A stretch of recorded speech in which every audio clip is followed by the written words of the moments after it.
Now, today, Biden tried really, really hard to have his very own tear down this wall moment. Instead, well, we got this. Take a look. The questions we faced were as simple as they were profound. Would we respond, or would we look the other way?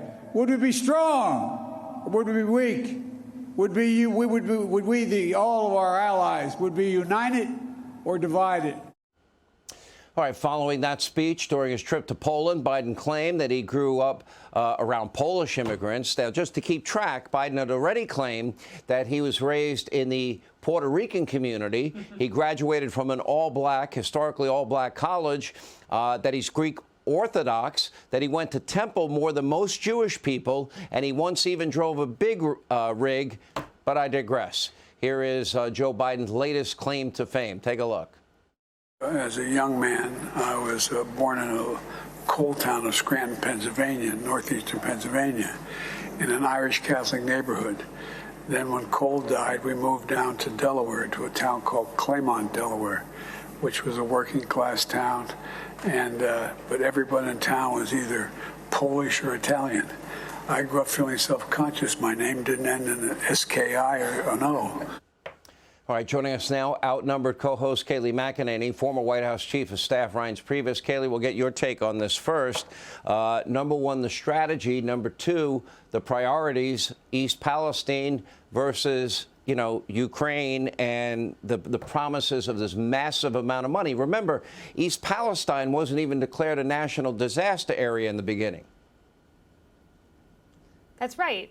That disaster happened on February 3rd. We heard nothing from the White House. Then the State of the Union happens on February 7th.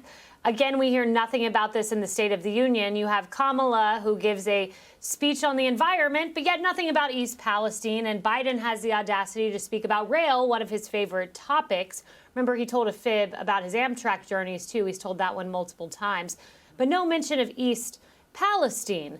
You haven't had Pete Buttigieg go to the area yet. He was confronted on the street by a Daily Caller Foundation reporter this evening, and he had the audacity to say, this is my personal time. The people of East Palestine right now, their personal time involves worrying if they have cancer. Some of them, or perhaps getting cancer in the future, some of them getting their own personal testing because they do not trust the testing of the federal government, of the EPA, and rightfully so.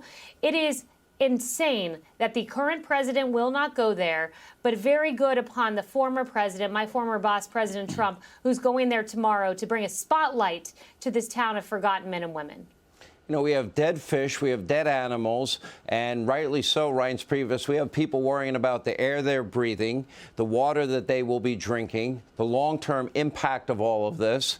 I can't blame them. And then they see Joe Biden over in Ukraine offering a massive amount of money, far more than Europe is ever willing to pay in terms of, this is a conflict in their backyard, not our backyard. If they're going to pay their fair share, why are we taking on Ukraine's responsibility here? If in fact, and they're not even going to let Ukraine win the war. Well, I mean, I do believe we got to do what we can not to let Putin win this war, but to your point, Sean, the president and his people are making an intentional decision, and it's a curious one. I don't understand it. It doesn't make any sense.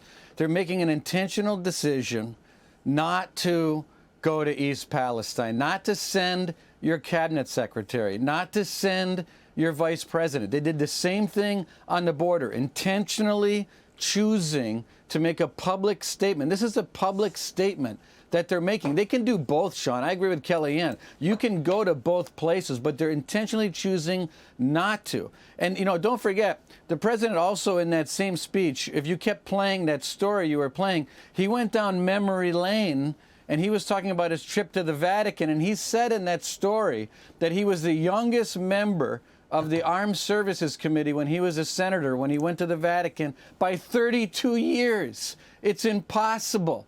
And in the meantime, under this presidency, you've got Russia and Ukraine, you've got China and Taiwan, you have today the stock market crashing because interest rates are through the roof, Families are paying hundreds of more dollars every month on their mortgages. Retailer sales is down because people can't afford anymore to go to Walmart and Target like they used to.